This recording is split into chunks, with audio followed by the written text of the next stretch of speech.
र हाम्रो यात्रा काठमाडौँबाट रातिको 8 बजे नेपालगञ्जसम्मको फ्लाइटमा तय हुन्छ र राति 9:45 हामी नेपालगञ्ज पुगिसकेपछि त्यहाँबाट कुनै गाडीहरू पाएनौँ र हामी त्यो रात नेपालगञ्जमै बिताउने भन्ने निर्णय गरियो र अर्को बिहानै त्यहाँबाट बोर्डर पास गरेर हामी पारी जानुपर्छ भन्ने हामीले यात्रा तय गऱ्यौँ। त्यसपछि हामी त्यहाँबाट लखनऊसम्मको यात्रा तय हुन्छ। लखनऊबाट हामीले स्लिपिङ बसमा हामी दिल्लीसम्मको यात्रा तय गर्छौँ।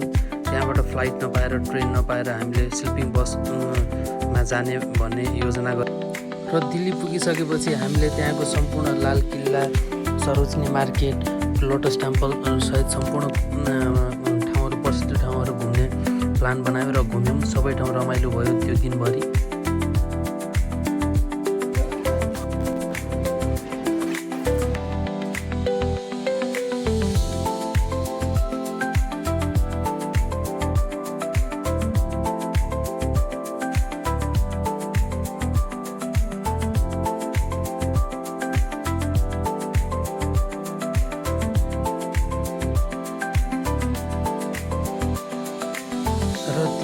हामीलाई त्यही दिन गोवा जाने भन्ने प्लान थियो, तर टिकट नपाएर, ट्रेनको टिकट नपाएपछि हामीले अर्को दिनको लागि मात्रै फ्लाइट लिने योजना बनायौँ र त्यो फ्लाइट लिइसकेपछि हाम्रो फ्लाइट समय चाहिँ रातिको 2 बजे दिल्लीबाट गोवासम्मको रहेको थियो र हामी त्यहाँबाट 2 बजे राति गोवा पुग्यौँ।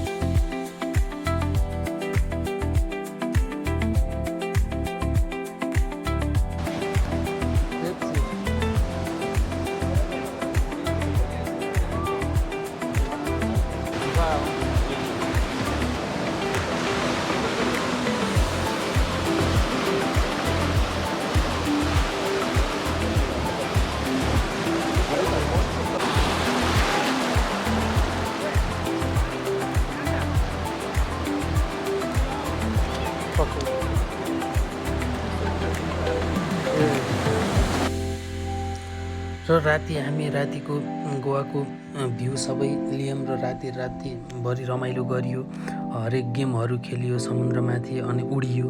रातभरि रमाइलो गरिसकेपछि हामीलाई अर्को दिन चाहिँ गोवाबाट मुम्बई जाने भन्ने प्लान गराएका थियौँ र त्यो दिन हामी अर्को दिन बिहानै हामी त्यहाँबाट पन्जिम गयौँ, जुन क्यासिनो जोन रहेछ। अनि त्यहाँ पनि दिउँसभरि रमाइलो गरेर हामी पन्जिमबाट बेलुकाको लागि बसको टिकट काटेर हामी मुम्बई प्रस्थान गऱ्यौँ र गोवाको लागि हाम्रो एकदमै रमाइलो क्षण भएको थियो र त्यहाँको विस्मरणीय सम्पूर्ण मेमोरीहरू स्टोर भयो।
र यसरी गोवाको रमाइलो बसाइपछि हामी पन्जिमबाट मुम्बईको यात्रा तय गरियो र मुम्बई पुगिसकेपछि हामीले जू बिच लगायत सम्पूर्ण मुम्बईका राम्रो राम्रो ठाउँहरू घुमेर हामीले बितायौँ र दिनभरि हामीले ट्राभल गरेर हामीलाई एक दिन मुम्बई बिताइसकेपछि हामी अर्को दिन काठमाडौँ फर्किनुपर्ने बाध्यतापूर्वक काम थियो। त्यही भएर हामी मुम्बईबाट हामी अर्को दिन एक दिनको बसाइपछि काठमाडौँको यात्रा तय गऱ्यौँ।